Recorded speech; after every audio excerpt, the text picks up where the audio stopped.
आपके मन में केपी शर्मा ओली को लेकर जितने भी सवाल हो सकते थे या हो सकते हैं, वो सब हमने इस इंटरव्यू में उनसे पूछे हैं। नमस्कार, इस समय हमारे साथ नेपाल के प्रधानमंत्री केपी शर्मा ओली जी हैं और भारत में और नेपाल में दोनों जगह आम लोगों के बीच में भी भारत और नेपाल के संबंधों के बारे में लगातार बातचीत होती है और खास तौर पर भारत के लोग इस समय जरूर ये चाहेंगे कि वो ओली जी की बात सुने। तो ओली जी, आपका बहुत बहुत स्वागत है और बहुत बहुत शुक्रिया हमें ये समय देने के लिए। धन्यवाद आपको।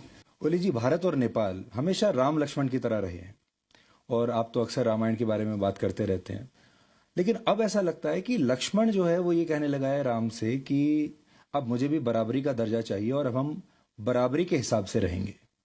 ये अचानक हुआ है। ऐसा लगता है कि जैसे नेपाल के मन में कोई बात खटक रही है। जैसे अचानक से परिवार में होता है ना कि छोटे भाई को अचानक कोई बात खटकने लगती है, कुछ अच्छा नहीं लगता। तो आपको ऐसा लगता है कि भारत और नेपाल के जो संबंध हैं वो इस दौर से गुजर रहे हैं इस समय? देखिए, आपका क्वेश्चन भी बताता है कि इंडिया राम है, हम लक्ष्मण हैं।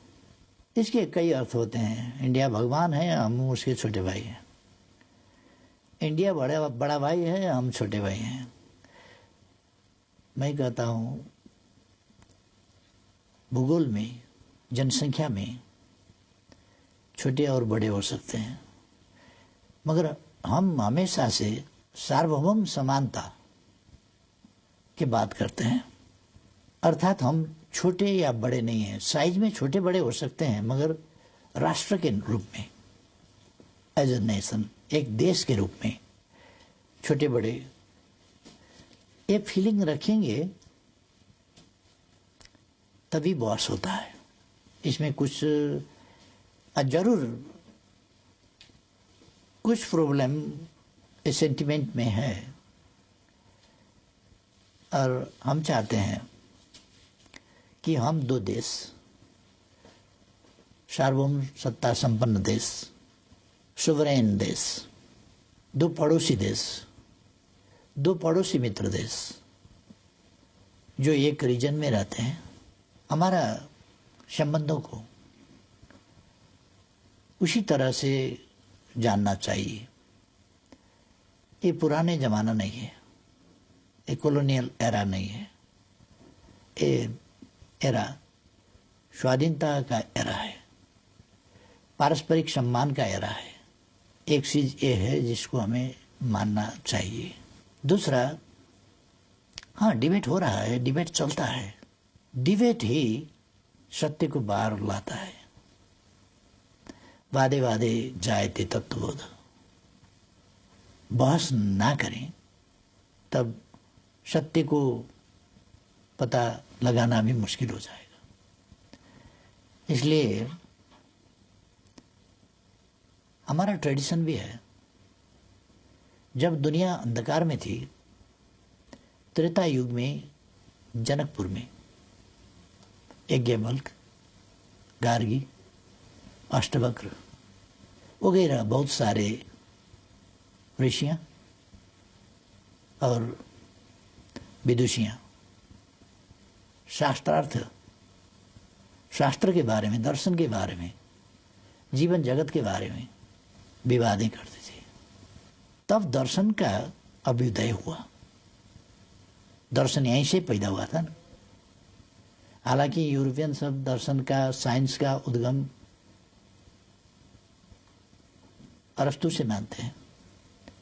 अरस्तु तो ईसा पूर्व 600 साल के, उसे कई साल पूर्व, उसके 1500 साल पूर्व यहाँ दर्शन के बारे में चर्चा होता था, विचार विमर्श होता था। इसलिए बहस होना अच्छा है। बहस स्वस्थ होना चाहिए और सत्य को पता लगाने के मकसद से होना चाहिए। तो आप कह रहे हैं कि अब आप भारत को बॉस मानने से इनकार करते हैं, उसी पर बहस है।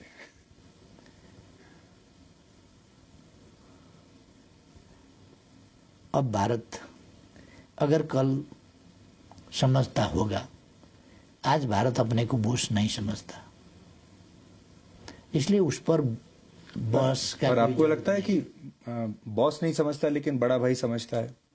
और हमारे संस्कारों में तो बड़े छोटे का हमेशा जो प्रेम बना रहता है। देखिए, आप 68 साल के हैं, मोदी जी 70 साल के हैं, तो ऐसे भी आपके बड़े भाई हुए, तो आप भी कभी भी फोन उठाकर उनसे सीधे बात कर सकते। व्यक्तिगत तौर से, हाँ, व्यक्तिगत तौर से वो हमसे बड़े हैं उम्र के हिसाब से। जब हम दो प्राइम मिनिस्टर बैठेंगे तो दो प्राइम मिनिस्टर बैठेंगे, बड़ा प्राइम मिनिस्टर छोटा प्राइम मिनिस्टर नहीं, दो सोवरेन कंट्री के प्राइम मिनिस्टर्स बैठेंगे। वहाँ कई देश के प्राइम मिनिस्टर, प्रेसिडेंट्स बहुत छोटे उम्र के हैं, अभी बहुत छोटे उम्र के। जब हम पॉलिटिक्स में लगे तब वो पैदा भी नहीं हुए थे। बिल्कुल ऐसे छोटे उम्र के हैं, फिर भी प्रेसिडेंट हैं। बड़े राष्ट्र के हों, छोटे राष्ट्र के हों, प्रेसिडेंट हैं। हर प्रेसिडेंट के साथ उनका बराबरी का रिश्ता होगा, प्राइम मिनिस्टर का बराबरी का रिश्ता होगा, हेड ऑफ द गवर्नमेंट के वजह से हिसाब से। इसमें मोदी जी को कोई एतराज नहीं है। मोदी जी बराबरी की हैसियत से संबंध बनाने में उनको कोई एतराज नहीं है। मगर मेरे बातों को लेकर कि मोदी जी का बराबरी का प्राइम मिनिस्टर हूं बोला, इसको बुरा मानने वाले बहुत लोग हैं। तो मैं क्या करूं? मैं हर आदमी के उनके बातों के पीछे तो नहीं जा सकता। मैं देशों का बात कर रहा हूं, व्यक्ति का बात नहीं। इस समय नेपाल कई बार ऐसा लगता है कि भारत और चीन के बीच में फंस गया है। एक तरफ चीन है, एक तरफ भारत है, और दोनों को खुश रखना है, दोनों को प्रसन्न रखना है, और ये दोनों देश आपस में बात नहीं कर रहे हैं इस समय। तो दोनों देशों की आपके साथ ये एक्सपेक्टेशन है कि आप उनके साथ रहेंगे, तो आपको भी कभी ये एक डिप्लोमेटिक डिस्कम्फर्ट होता है दोनों के बीच में एक इक्वेशन बनाकर चलने का? एक चीज है, दोनों हमारे पड़ोसी हैं और पड़ोसी को बदला नहीं जा सकता। ये आकार में, जनसंख्या में, डेवलपमेंट में आगे हैं दोनों। हमारे लिए ये खुशी की बात है कि हम अगर प्रोडक्शन कर पाए तो ये बड़े मार्केट्स हैं। अब प्रोडक्शन नहीं कर पाए तो उनका उत्पादन हमको कंज्यूम करना पड़ेगा। नहीं करेंगे तो क्या होगा? हम चाहते हैं जो हमारा असमानता है वो इस चीज पर है, व्यापार में असमानता है, प्रोडक्शन में असमानता है, असंतुलन है। इस असंतुलन को मिटाना चाहिए। दो फर्क political systems, economic and social system also, इसमें भी कुछ भिन्नताएं हैं। ऐसे पड़ोसियों के बीच में हम हैं और हम बिल्कुल संतुलित संबंध दोनों से रखना चाहते हैं। एक का कार्ड दूसरा से खेलेंगे ऐसा नहीं है, नहीं खेलेंगे। ये खेलने से किसी का भी भलाई नहीं होगा। आप से हम कुछ बात करेंगे, कार्ड प्ले करेंगे, दूसरा से कार्ड प्ले करेंगे, तीसरा दिन पता चल जाएगा। इसलिए ये कार्ड प्ले करने का और छकाने का तरीका बिल्कुल छोड़ देना चाहिए। हम इस शैली में नहीं जाएंगे। जी, लेकिन मैं आपको भारत के लोगों का सेंटिमेंट बताना चाहता हूँ। चीन के साथ हमारा गलवान के ऊपर विवाद हुआ, लद्दाख के ऊपर विवाद हुआ, फिर बातचीत बंद हो गई, लगातार वो चल रहा है।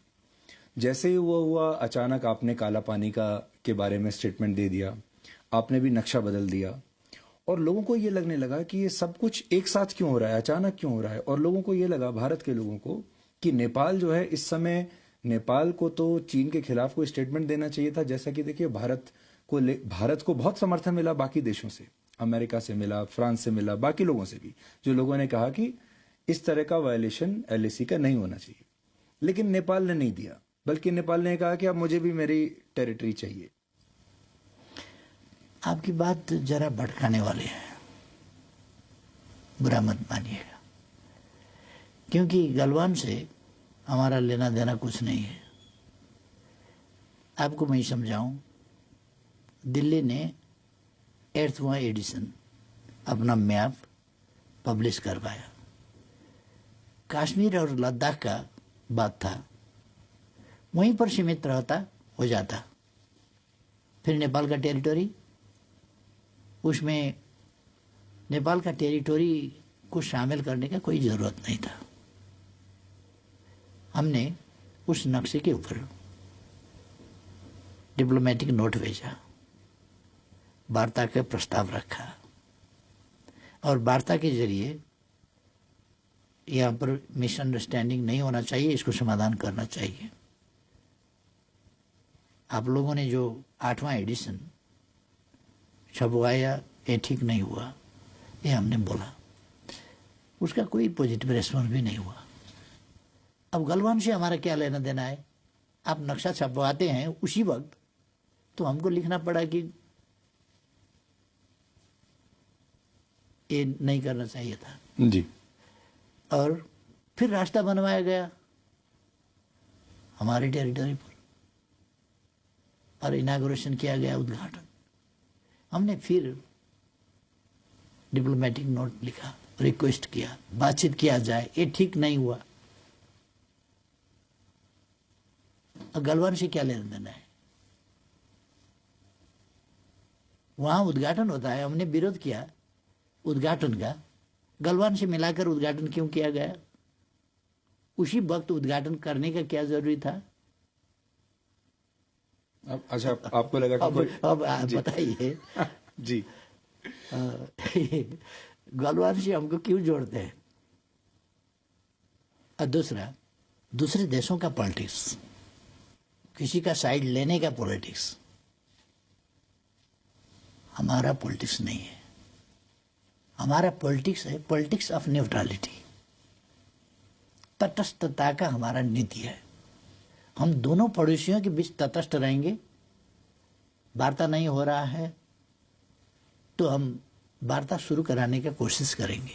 दोनों मित्र हैं, हम प्रेसिडेंट सी से भी बात कर सकते हैं, ली खशियांग से भी बात कर सकते हैं, प्राइम मिनिस्टर से, वैसे ही मोदी जी से भी बात कर सकते हैं। दोनों तरफ हमारे मित्र हैं।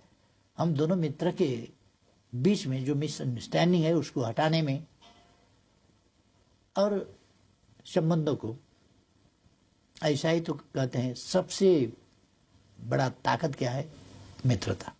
आपको ऐसा लगता है कि आप शी जिनपिंग और नरेंद्र मोदी के बीच कुछ इस तरह की मध्यस्थता कर सकते हैं, बातचीत कर सकते हैं, जिसमें आप कोई रोल निभा सकते हैं एज ए न्यूट्रल एम्पायर? हाँ, ऑफ कोर्स। पर वो कैसे होगा? हम दोनों और बात करेंगे कि आप लोग बातचीत पर बैठ जाइए, क्योंकि हमारे लगभग समवयस्क साथी सब हैं। 1-1.5 साल कोई बड़ा होगा, 1-1.5 साल कोई छोटा होगा, समवयस्क हैं। लंबे समय से हम पॉलिटिक्स में हैं सब। बिल्कुल। इसलिए हम साथी जैसे ही हैं ही नहीं, हम साथी ही हैं। पर ये सब तो तब होगा जब आप सरकार में बने रहेंगे, क्योंकि अप्रैल और मई में चुनाव होने वाले हैं। तो चुनाव के बाद आपको क्या लगता है, आपकी दोबारा से वापसी होगी या इस बार कोई और आएगा? हाँ, आपकी प्रश्न बहुत अच्छा है। हमारा पार्टी इस बार मेजॉरिटी लाएगी, मुझे उम्मीद है। एकदम कमजोर हालत हुआ तो भी मेजर पार्टी हम ही होंगे और इलेक्शन के बाद भी गवर्नमेंट को लीड हमें ही करना पड़ेगा शायद। इसलिए मैं आश्वस्त करना चाहूँगा सब साथियों को कि इलेक्शन के बाद नेपाल भारत संबंध को और ऊंचाई में पहुंचाने के लिए हम और ज़्यादा कंट्रीब्यूट कर पाएंगे। मैं जो सेंटिमेंट की बात कर रहा था, और हम क्योंकि क्रिकेट तो आप देखते ही होंगे, तो भारत में लोगों को ये लग रहा था कि अगर नेपाल एक एम्पायर है और भारत और चाइना मैच खेल रहे हैं, तो ये जो एम्पायर है ये बार बार भारत के खिलाड़ियों को ही ज़्यादा आउट दे रहा है, भारत के खिलाड़ियों के लिए ज़्यादा जल्दी उंगली उठा देता है, और चीन के खिलाड़ियों के लिए थोड़ा सॉफ्ट है। ऐसा नहीं है, ये एक इम्प्रेशन है। गलत इम्प्रेशन है। ऐसा कोई एविडेंस नहीं है। हो ही नहीं सकता, क्योंकि हमारे दो पड़ोसी के बीच में सौहार्द संबंध, प्रॉब्लम रहित, समस्या रहित संबंध चाहते हैं। क्योंकि एक चीज कहते हैं और उसमें से आधा हम कटा देंगे। हाथी अगर लड़े तो भी मैदान का नुकसान ही होगा, हाथी अगर मिल गए तो भी मैदान का नुकसान ये मिल गए तो भी नुकसान होगा, ये इसको हम कटा देंगे। हाथी अगर लड़ेंगे तो मैदान का नुकसान तो होगा। ए टू जॉइंट नेबर्स, ए बड़े पड़ोसी लड़ने लगे तो उसका नकारात्मक असर तो हमको पड़ेगा ही। इसलिए हम चाहते हैं कि अब एशिया का जमाना है, अपने खुद को विकास करना चाहिए। कल का विकास था दूसरा का रिसोर्स लूट कर ले जाना, दूसरा का मैन पावर, दूसरा का रिसोर्स, दूसरा का प्रॉपर्टी लूट कर धन कमाना। ये था कल का विकास का मॉडल। आज का विकास का मॉडल है खुद को करना होगा विकास के काम। खुद को करने के लिए शांति चाहिए, मित्रता चाहिए, टेंशन फ्री एनवायरनमेंट, कोई तनाव रहित वातावरण होना चाहिए। तभी विकास को तीव्रता दे सकते हैं, हम गति दे सकते हैं। इसलिए अपने देश के अंदर में हो या पड़ोस में हो, पड़ोसी से हो या अपने अंदर हो, शांति हो तो हम विकास को गति दे सकते हैं। शांति नहीं है तो उस पर हमको ज्यादा ध्यान रखना पड़ेगा, ज्यादा खर्च करना पड़ेगा अननेसेसरीली। विकास का जो प्रयास है और विकास के जो रिसोर्स हैं उसको शांति मेंटेन करने की ओर हमको खर्चा करना पड़ेगा। इसलिए वो हमारे लिए, हमारे विकास के प्रयासों के लिए नुकसानदायी होगा।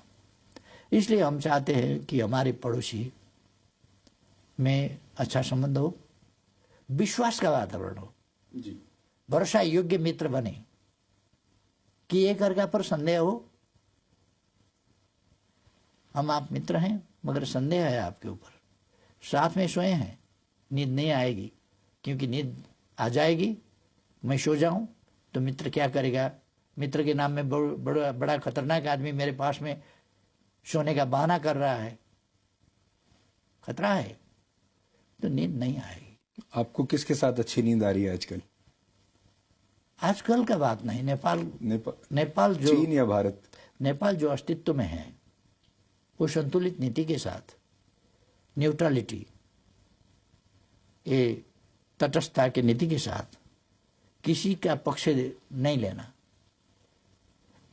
फिलहाल ये अच्छा नहीं लग सकता है, फिलहाल हमारा साइड क्यों नहीं दिया, हमारे पक्ष में क्यों नहीं बोला, हाँ ताकत लगाओ, हमको क्यों नहीं बोला, वोटिंग क्यों नहीं किया। ये हो सकता है फिलहाल के लिए, मगर अगर आप उसका दीर्घकाल का नतीजा देखें तो हमारा न्यूट्रलिटी, हम किसी भी पड़ोसी के खिलाफ हमारा जमीन, हमारा आकाश इस्तेमाल करने नहीं देंगे किसी को भी। सबके लिए ये एक प्रतिरक्षा वाल हो गया ना जी। तो इसलिए हम चाहते हैं हमारे पड़ोसी आराम से अपने अपने विकास के काम में लगे, परस्पर में सहयोग करें, अपने रिसर्च, वैज्ञानिक अनुसंधान, अपने अपने डेवलप टेक्नोलॉजी शेयर करें। और ये जमाना है एशिया का, अब जमाना है एशिया का, जहां से वास्तव में सिविलाइजेशन शुरू हुआ। और ये जो हमारे दो पड़ोसी महान देश हैं, इनका गौरवपूर्ण इतिहास है, इनका भूगोल, इनका सिविलाइजेशन, इनका पॉपुलेशन, इनका हिस्ट्री ग्लोरियस है। मगर यहाँ के शासकों की कमियां और खासतौर से साइंस एंड टेक्नोलॉजी का शुरू में जो विकास हुआ वो हमारे खिलाफ इस्तेमाल हुआ, एशिया के खिलाफ इस्तेमाल हुआ। इंजन बना हमारे खिलाफ, स्टीमर बने हमारे खिलाफ, वेपन्स बने हमारे खिलाफ। ये तो टेक्नोलॉजी का विकास था, दुनिया के मानव जाति के लिए होना चाहिए था। हम भी साथ ही साथ आगे बढ़ते, मगर साइंस एंड टेक्नोलॉजी को, विज्ञान प्रविधि को हमारे खिलाफ इस्तेमाल किया गया। इसलिए भारत जैसा देश क्या कमी था कि गरीब रहा। हिमालय से हिंद महासागर तक क्या कमी था? हिमालय से चमोलंगमा से पैसिफिक तक क्या कमी था चीन में? क्या पॉपुलेशन नहीं था काम करने के लिए? ओल्ड एज पॉपुलेशन था? ऐसा नहीं था। यंग पॉपुलेशन, जवान जनसंख्या, जनसांख्यिक लाभ दोनों को था। क्यों? इसलिए कि साइंस एंड टेक्नोलॉजी का जो विकास हुआ वो इनके खिलाफ प्रयोग किया गया। और दूसरे पड़ोस के ऐसे ही हमारे यहाँ, हम तो उपनिवेश कभी नहीं बने, मगर उपनिवेश नहीं बने, गरीब तो बन गए। गरीब तो रहना ही पड़ा हमको, क्योंकि उसका जो असर है वो तो हमको भी पड़ा। इसलिए अब वो जमाना गया। मैं अभी काठमांडू में जब घूम रहा था, लोगों से मिल रहा था, तो एकदम ऐसा लगा जैसे भारत में ही हूँ। ऐसा लगा ही नहीं कि कहीं बाहर किसी दूसरे देश में है।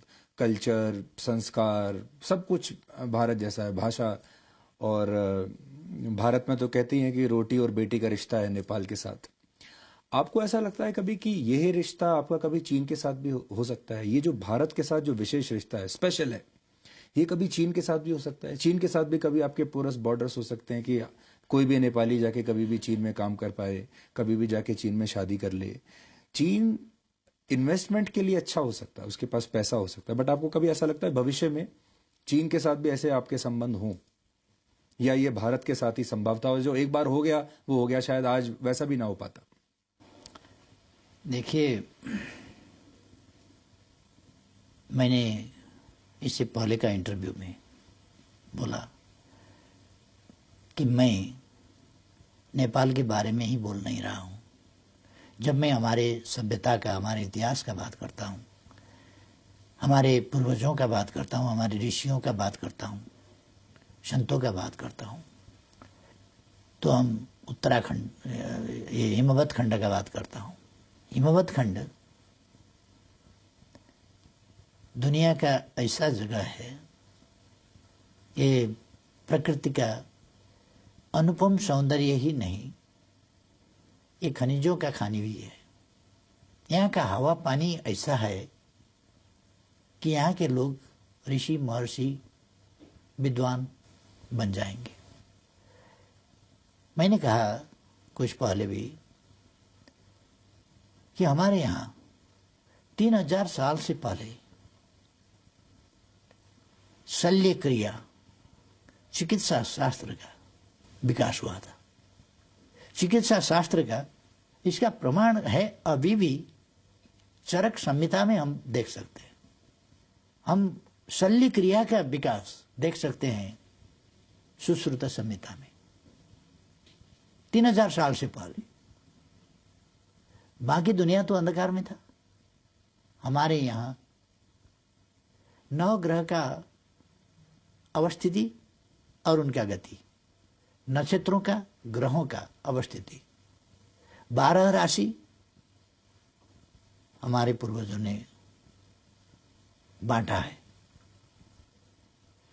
सारा अंतरिक्ष को बांट दिए 12 भागों में, राशियों में।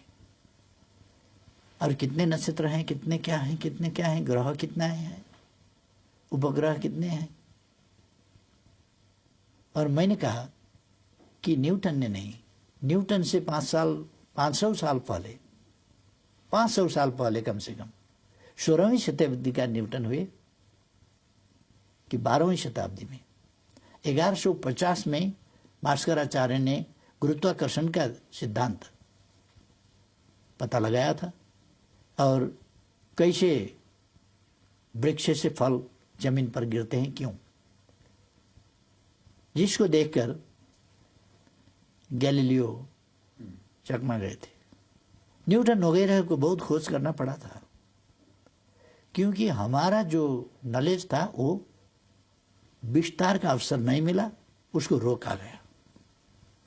नालंदा क्यों जलाया गया था आपको पता है? नालंदा जलाया गया इसलिए एक सम्राट ने बीमार होने से बोला कि हमको बीमार से छुटकारा पाना है, मगर तुम्हारा औषधि हम नहीं लेंगे, धर्म के हिसाब से हम नहीं लेंगे तुम्हारा औषधि, हमको ठीक करना है आपको। तो नालंदा के ऋषियों ने, मतलब प्रोफेसरों ने आइडिया लगाया कि उनको एक मोटा सा किताब दे दी और कहे कि इसके पाने उल्टाते रहो, पाने उलटते रहो और उलटते रहो। 2-4 रोज पाने उलटते रहे, ठीक हो गए। आश्चर्य से उनसे पूछा कि हम कैसे ठीक हो गए, क्या राज है? तो उन्होंने बताया कि आपको पाने पलटाते वक्त ऐसा करना पड़ा था, क्योंकि पाने ऐसे नहीं पलटते, उसको कुछ ऐसा गिला करना होता है। तो आप उंगली जीभ पर ले जा रहे थे पटक पटक और पाने पलटा रहे थे। वो पाने में औषधि लगाया गया था, तो वो औषधि ऐसे करके आप ले रहे थे, उससे कुछ दिन में आपको ठीक कर दिया। तो इतना डेवलप है, ये तो खतरनाक बात हुआ। हमारा धर्म कैसे आगे जाएगा? इसको तो नष्ट करना पड़ेगा। आग लगा दो इसको। 9 लाख पुस्तकें वहां लाइब्रेरी में महीनों तक आग बुझी नहीं थी वहां। 4 साल तक। मतलब हमारे पूर्वज तब भी ऐसे थे और हमारा मेडिसिन ऐसा इफेक्टिव था।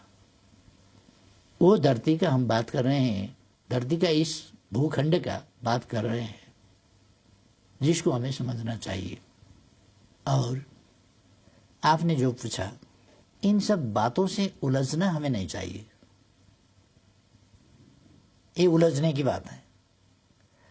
ब्रॉड माइंडेड होना चाहिए और ब्रॉड माइंड के साथ हमें आगे बढ़ना चाहिए।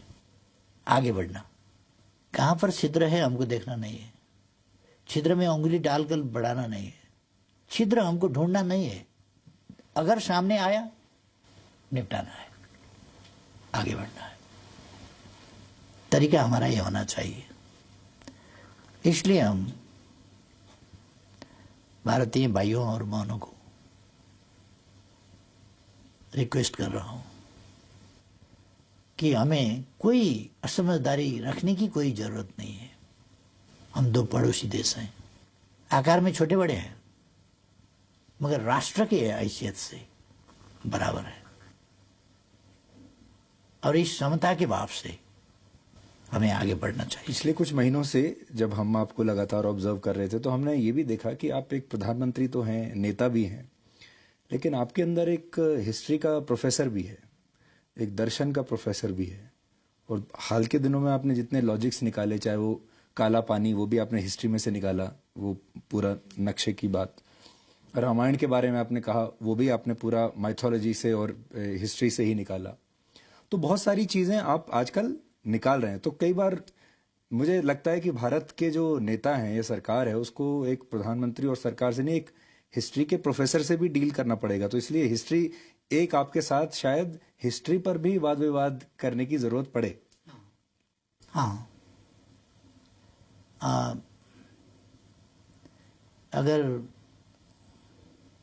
जेएनयू कुछ ऐसा डिबेट ऑर्गेनाइज करेगा तो भी ठीक होगा कि हम, हाँ, भारत में बहुत सारे विद्वान हैं, मगर जो प्रचार प्रसार होना चाहिए उनके विचारों का, उनका खोज का, उनके अनुसंधान का, और जो हमारे ग्रंथें हैं, हमारे रचनाएं हैं पूर्वजों के और आविष्कार हैं।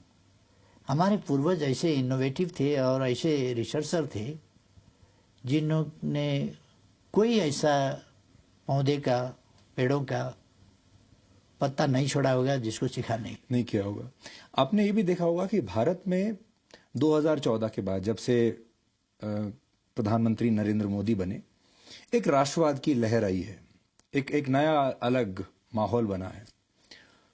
क्या आपको ऐसा लगता है कि आपके नेतृत्व में आप भी वही नेपाल में करने की कोशिश कर रहे हैं कि एक देश को उसका प्राइड याद दिलाना चाहिए, उसमें एक राष्ट्रवाद की भावना डालनी चाहिए, जो भारत पश्चिमी देशों के साथ कर रहा है, जो भारत चीन के साथ कर रहा है इस समय, कि हमें भी बराबरी का दर्जा चाहिए, वही आप नेपाल के साथ कर रहे हैं और अनफॉर्चुनेटली सबसे पहले नजर आपकी भारत पर ही पड़ गई?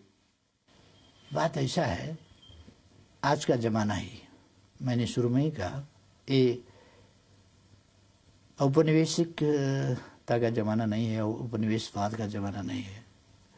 कॉलोनियलिज्म का एक जमाना था, अब वो समाप्त हो गया। उसके अवशेषों को हमें समाप्त करना है, अपने मन से, अपने मस्तिष्क से। हमें अपने राष्ट्र के, अपने राष्ट्र के उत्पत्ति के, अपने राष्ट्र के इतिहास के, और अपने राष्ट्र ने क्या दिया दुनिया को, उस पर हम गर्व करते हैं कि गायत्री जो मंत्र है, गायत्री मंत्र, मंत्रों का भी मंत्र कहा जाता है, वो नेपाल के कोशी नदी के किनार में, चतरा में कौशिक ऋषि ने लिखा था। मंत्रों का मंत्र, सर्वोच्च मंत्र गायत्री मंत्र कौशिक ऋषि ने कोशी के किनार में लिखा था। व्यास यहीं तपस्या करते थे। ये तपस्या ही करते थे नहीं, ये तपोभूमि तो है। तपोभूमि क्यों? ज्ञान भूमि है, ध्यान भूमि है। ध्यान का आविष्कार यहीं से हुआ था, योग का आविष्कार यहीं से हुआ था। इसलिए हमारे पास गर्व करने लायक चीजें हैं, गर्व करने के वस्तुएं हैं हमारे पास। हमारे यहाँ बहुत सारे लोग इस कॉन्सेप्ट को अखंड भारत का कॉन्सेप्ट बनाकर आगे पुश करते हैं कि अखंड भारत होना चाहिए। फिर सारे जो आसपास के, जो ये पूरा इलाका है, ये संस्कार हैं, ये हमारी जो इतिहास है इतना, वो सब फिर एक अखंड भारत के कॉन्सेप्ट में आ जाएगा। आप उससे अग्री करते हैं? नहीं। प्रश्न यह है कि इतिहास पीछे नहीं जाएगी। अखंड भारत दरअसल कभी था ही नहीं, था ही नहीं। और ये कंसेप्ट, जैसे आपको बताऊं, आपने इतिहास में पढ़ा होगा, द्रुपद का देश था, विराट का देश था, जनक का देश था, उसका देश था, उसका देश था, बहुत सारे देश थे। अब से 4000 साल पहले, कम से कम हम रामायण को 7000, 9000, 12000 कहते हैं, हम 4000 साल पहले का बात करते हैं, क्योंकि मेसोपोटामिया सभ्यता ने 4200 साल पहले गाड़ी का, कैरेट का पहिया बनाया था। उसके बाद राम के पिता दशरथ के पास 10 रथ थे, अपने लिए, 4 रानियों के लिए, और दूसरे अपने विद्वान लोगों के लिए। इसलिए उन्हें 10 रथ कहा गया, 10 रथ होने की वजह से। इसका मतलब 4200 साल से इधर का हिस्ट्री है ये। इसका मतलब मेसोपोटामिया से यहां तक आने में, आप फैजाबाद तक कहेंगे जी, हम अयोध्यापुरी तक कहेंगे, आप यहां तक कहेंगे जी, अयोध्यापुरी तक कहेंगे। इसमें फिर मेरा कोई पूर्वाग्रह नहीं है, इसमें कोई कंफ्यूजन नहीं रहना चाहिए कि हम कोई झमेला करना चाहें, ऐसा नहीं है। हम तो बस खोज किया जाए, पवित्र राम भूमि, राम का जन्मभूमि असल में जो है वही पवित्र है, उसी की मिट्टी सर में लगाने से मतलब होगा। कोई दूसरी जगह को राम जन्मभूमि कहकर मिट्टी लगाने से कोई फायदा नहीं है। कहीं ऐसा तो नहीं कि आपने हिस्टोरिकल वर्जन को डिप्लोमेसी और पॉलिटिक्स में यूज कर लिया? नहीं, मैं आपको यही सजेस्ट करना चाहता था कि हमारा हिस्ट्री जो है, एक भारत वर्ष। भारत वर्ष का मतलब क्या था कि ये समूचा इलाका जहां हजारों राज थे, तब भारतवर्ष का कहा जाता था। एक ही राज्य था भारतवर्ष, ऐसा नहीं है। भारतवर्ष कई राज्य थे, और ये तो यूनिफाइड भारत।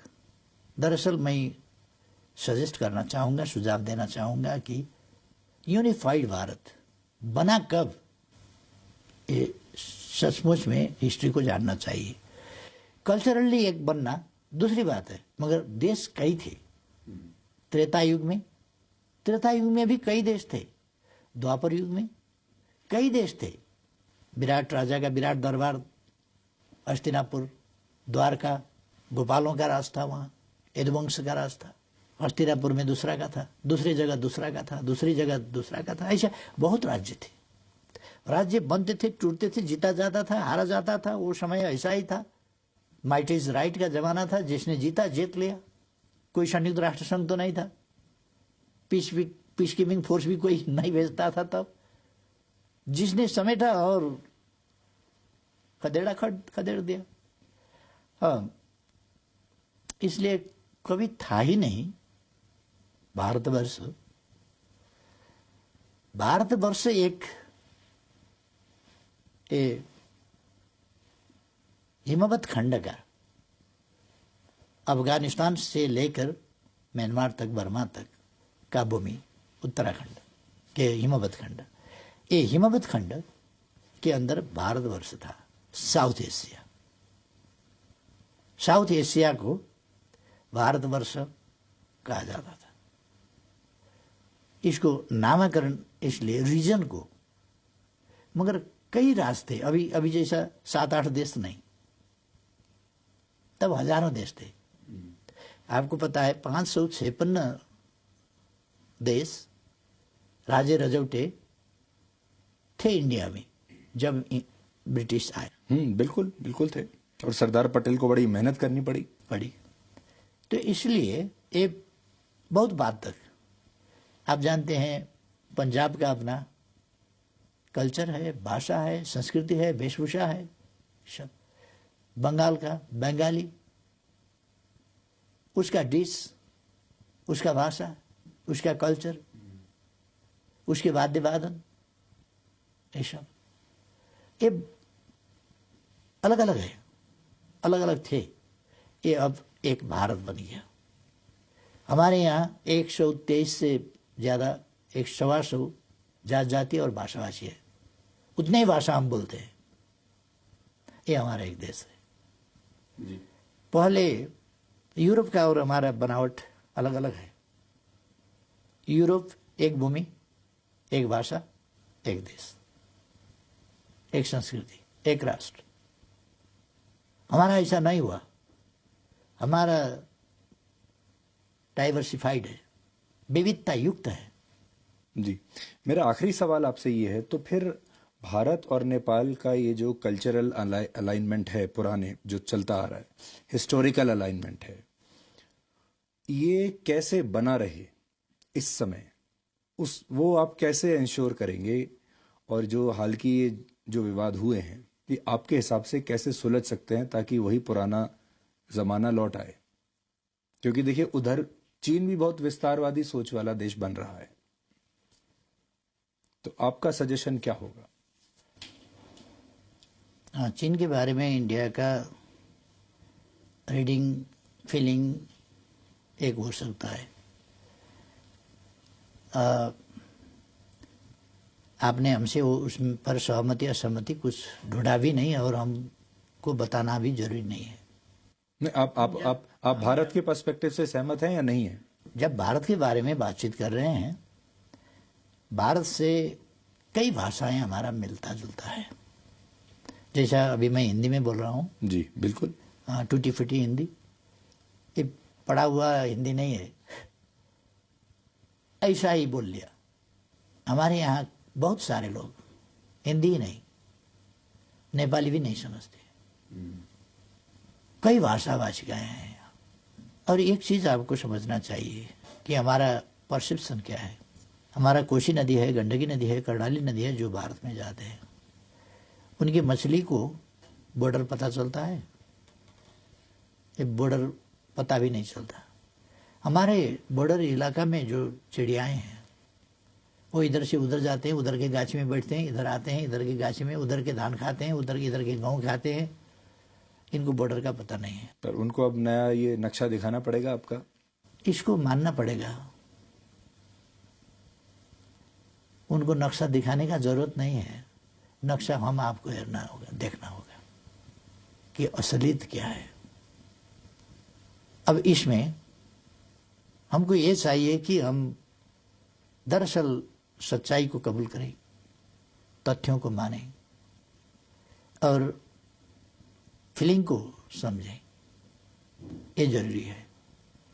फीलिंग को आधारहीन फीलिंग को नहीं, सच्चाई पर आधारित, तथ्यों पर आधारित, प्रमाणों पर आधारित फीलिंग्स, उनको समझना चाहिए।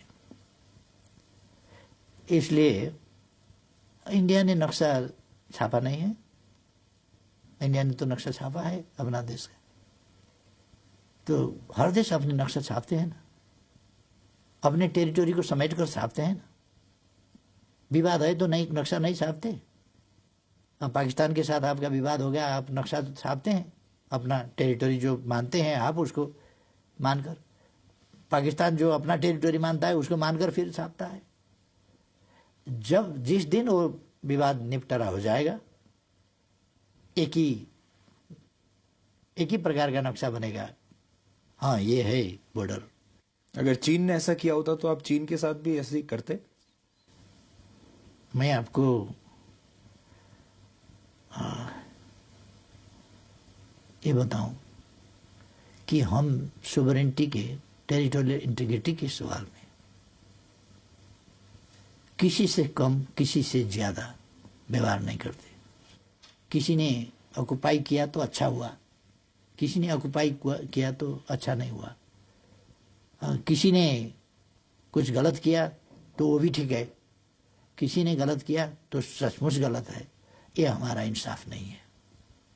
हम हर किसी के साथ समान व्यवहार करेंगे, हर किसी के साथ। ओली जी, बहुत बहुत शुक्रिया हमसे बात करने के लिए। और मुझे बड़ी उम्मीद है कि आपने जो हिंदी में हमसे बात की है, भारत के जो हमारे दर्शक हैं वो आपकी बात सुनेंगे और उन्हें आपका जो व्यू पॉइंट है वो उनको पता चलेगा। आपका बहुत बहुत शुक्रिया। धन्यवाद।